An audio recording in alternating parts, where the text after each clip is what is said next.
A Primeira Guerra Mundial foi um dos conflitos mais mortais da história humana. Estima-se que ela dizimou mais de 40 milhões de militares e civis. A realidade de soldados também não era muito fácil. Eles eram expostos a literalmente tudo, desde todo tipo de condições climáticas, ataques e até doenças. Então hoje vamos entender um pouco sobre como era viver como um soldado na Primeira Guerra. Mas antes disso, por que não se inscreve no canal? E se não for pedir demais, também deixe uma crítica construtiva nos comentários para nos motivar e continuar criando conteúdo por aqui. Sem mais delongas, vamos ao vídeo.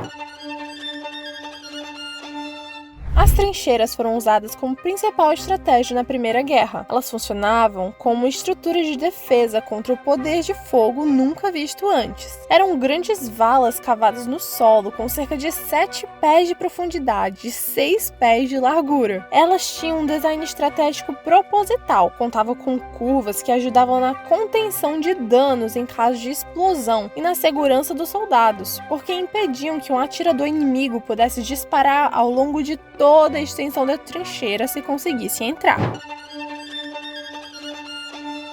Os soldados estavam sujeitos a tudo, inclusive doenças. Uma em especial foi tão comum entre eles que foi batizada como pé de trincheira. Acontece que a exposição prolongada à umidade, provavelmente vinda das botas enlameadas e do frio congelante, causava lesões teciduais nos pés dos soldados, o que causava inicialmente inchaço, dor e dormência, e em casos mais graves a pele poderia ulcerar ou desenvolver gangrena. O tratamento era rudimentar e em muitos casos a amputação era a única solução, e pensar que tudo isso podia ser evitado trocando as meias frequentemente. Mas acho que isso não era muito possível durante a guerra. A higiene dos soldados era bem precária. Em muitos casos, os soldados tinham que fazer suas necessidades dentro das próprias trincheiras. Eles tinham latrinas improvisadas, grandes buracos no chão, sem qualquer tipo de privacidade. Quando esses buracos enchiam, eram cobertos e novos eram cavados. Dá para imaginar que o cheiro de fezes e urina era constante nesse ambiente. Com essas condições, a proliferação de insetos e vetores como ratos, baratas e piolhos era constante, o que também comprometia os suprimentos dos soldados, uma vez que eram estocados nessas péssimas condições. Não era incomum os soldados acordarem encontrando ratos comendo suas rações. Tudo isso contribuía para enfraquecer o sistema imunológico dos soldados, tornando-os mais suscetíveis a doenças e infecções graves. Embora as técnicas médicas estivessem mais avançadas que em conflitos anteriores, ainda era comum os soldados simplesmente adoecerem e morrerem. As condições frias, úmidas e insalubres das trincheiras não ajudavam. Os piolhos circulavam nas trincheiras e espalhavam males como a febre das trincheiras. Como se não fosse bastante, as trincheiras foram um ambiente perfeito para a disseminação de um dos surtos mais mortais da história, a pandemia da influenza de 1918.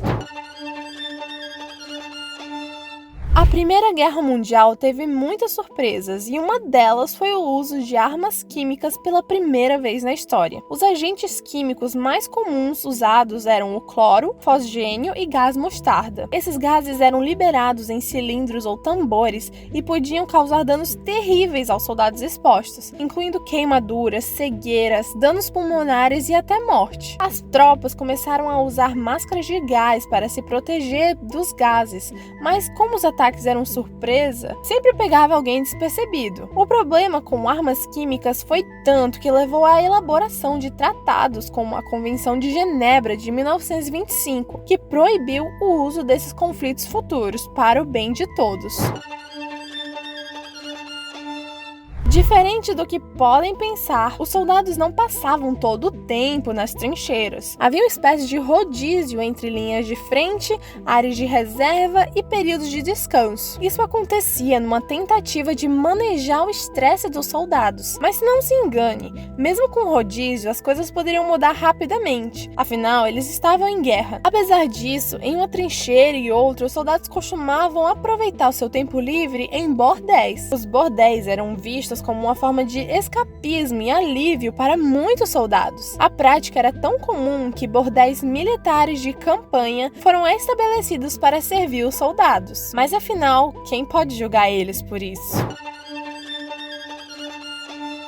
Não só problemas físicos, os soldados também desenvolviam problemas psicológicos graves. Eles viviam sob constante bombardeio, enfrentando ataques de gás venenoso e tendo que testemunhar a morte de companheiros de combate diariamente. O estresse e o trauma resultantes do combate intenso levaram muitos à exaustão mental, conhecida como neurose de guerra, que hoje é reconhecida como transtorno de estresse pós-traumático, o TEP. Soldados nessa condição podiam apresentar sintomas como tremores, paralisia, ansiedade extrema, desorientação e mutismo. Infelizmente, esses sintomas eram mal compreendidos e negligenciados. Como se não bastasse, a falta de compreensão sobre os traumas de guerra levou à punição injusta de muitos soldados, que foram levados a julgamento e, em alguns casos, até executados por crimes militares, incluindo a deserção e covardia. Muitas vezes, as manifestações desse trauma eram vistas como fraqueza moral ou falta de disciplina.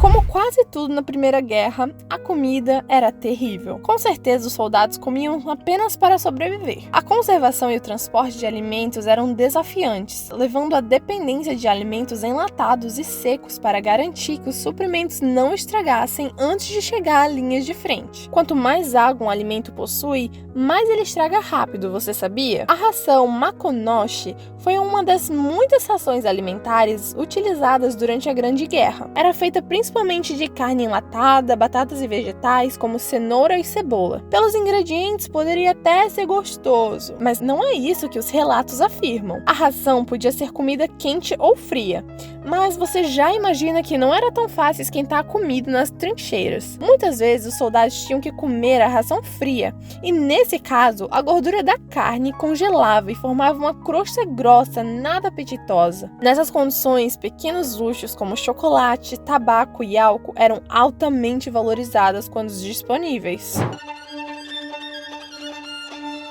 Parece impossível ficar entediado quando se está cercado pelo inimigo, mas depois do medo e da tristeza, o tédio era o sentimento mais presente entre os soldados. Então o exército britânico os incentivou a algo para o tempo entre um ataque e outro, produzindo uma revista. Não estava esperando por isso em plena guerra, não é mesmo? Conhecidas como revistas de trincheiras, elas tinham o objetivo de fornecer entretenimento, informação e um senso de comunidade para os soldados durante um período difícil e monótono. A revista continha poemas, caricaturas, piadas, uma saída criativa para expressar suas experiências e emoções durante o conflito. Eram editadas e produzidas pelos próprios soldados, usando máquinas de escrever portáteis, papel improvisado e técnicas de impressão simples. Alguns exemplos famosos das revistas da trincheira incluem The Wipers Times, produzida pelas tropas britânicas na Frente Ocidental, e Le Canard Enchaîné, uma publicação francesa.